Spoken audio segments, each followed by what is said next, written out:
गैरकानूनी गतिविधियों में शामिल पॉपुलर फ्रंट ऑफ इंडिया यानी पीएफआई पर 5 साल का बैन लगा दिया गया है। हाल ही में एनआईए और कई राज्यों की पुलिस और एजेंसियों ने पीएफआई के ठिकानों पर छापेमारी की थी और सैकड़ों गिरफ्तारियां भी की। कई राज्यों ने पीएफआई पर प्रतिबंध लगाने की बात की थी, जिसमें उत्तर प्रदेश सबसे आगे था।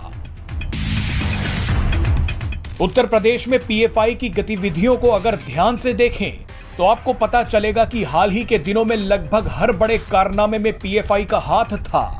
पीएफआई के बैन होते ही सीएम योगी ने एक ट्वीट किया। सीएम योगी ने कहा कि यह एक सराहनीय और स्वागत योग्य कदम है। योगी ने कहा कि यह नया भारत है। यहां आतंकी, आपराधिक और राष्ट्र की अखंडता और सुरक्षा के लिए खतरा बने संगठन और व्यक्ति स्वीकार्य नहीं हैं।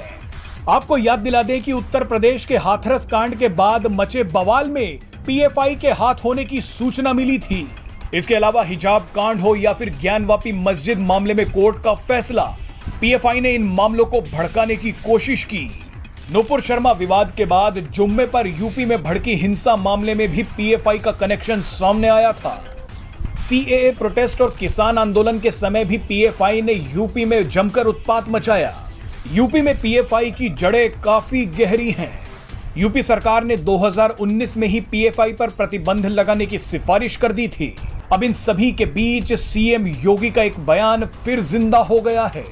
इस बयान में सीएम योगी ने बता दिया था कि पीएफआई का क्या अंजाम होने वाला है।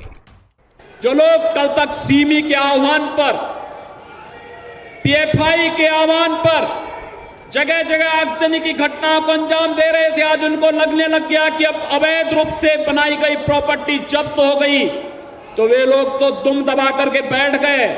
अब अपनी महिलाओं को और बच्चों को आगे करके जगह जगह माहौल खराब करने का प्रयास कर रहे हैं। आप चिंता की कोई बात नहीं, सारे मामलों को सरकार और प्रशासन अपने तरीके से समाधान भी निकालेगा। आंदोलन और अपनी बात को रखने का अधिकार प्रत्येक को है, लेकिन इसके नाम पर उपद्रव और देशद्रोही कृत्य करने की छूट किसी को नहीं होगी।